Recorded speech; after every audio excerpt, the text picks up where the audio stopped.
So this is what you get with your insect inversions game. So you get your large, either poster size or A3 size game board format. It also comes with just your regular paper size, so your letter size or your A4 size.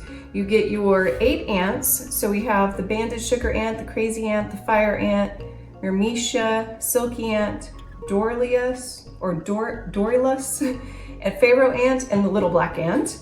You get level 1 cards, which are based off of chords on the staff. I'm sorry, on the keyboard. And then level 2 would be the chords written on the staff.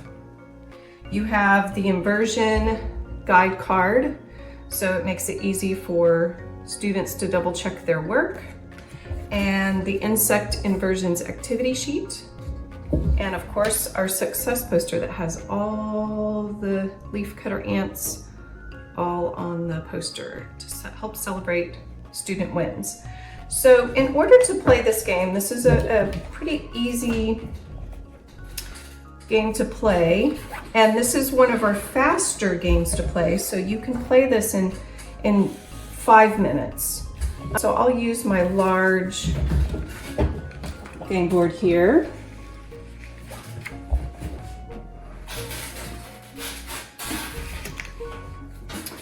All right, so if you were in a class setting, you could use both levels at the same time. Otherwise, if you're in one-on-one lessons, you could just pick the level that you want that student to start with. So let me use this here to keep that down a little bit. Okay, I just had this poster laminated and it's kind of still rolling up on me. All right, so let's do 2 students playing against each other. So let's say that the first student is level 1. So they would pick a level 1 card. And this is in root position. So they would just go to the very next leaf that has roots on it. The next player would be a level 2. Well, that happens to be a root as well. So they move on to the same leaf.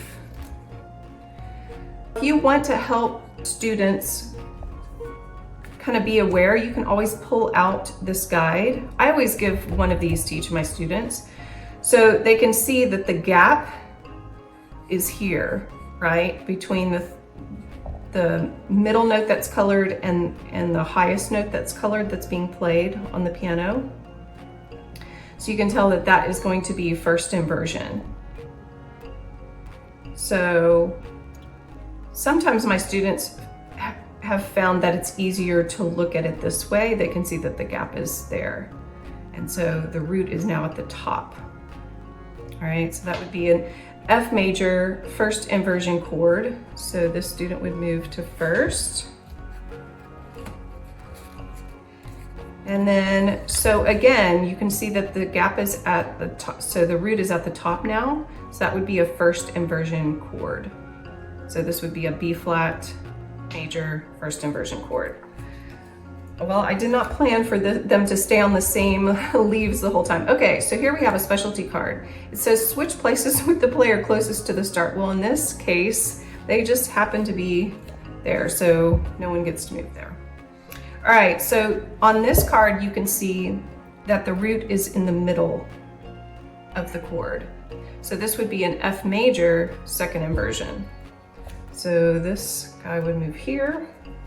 All right, so you would just continue to, oh, this person loses a turn, so they need to stay there to cut leaves for a turn. So level 2 would get to go twice. So they would go to root, and then they would go again, and then they would go up to root. So now this ant is definitely surging ahead, but that does not mean that they won't. There is a specialty card in here where you have to switch places with the person closest to the start or the person closest to the finish.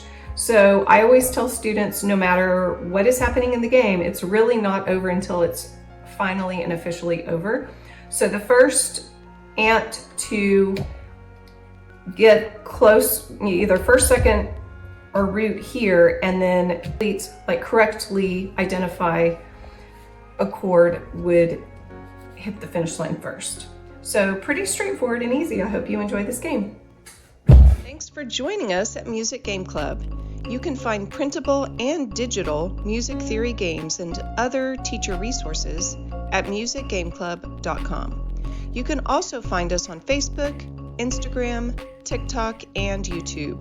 Tag us on social media so we can celebrate with you your student success in playing music theory games.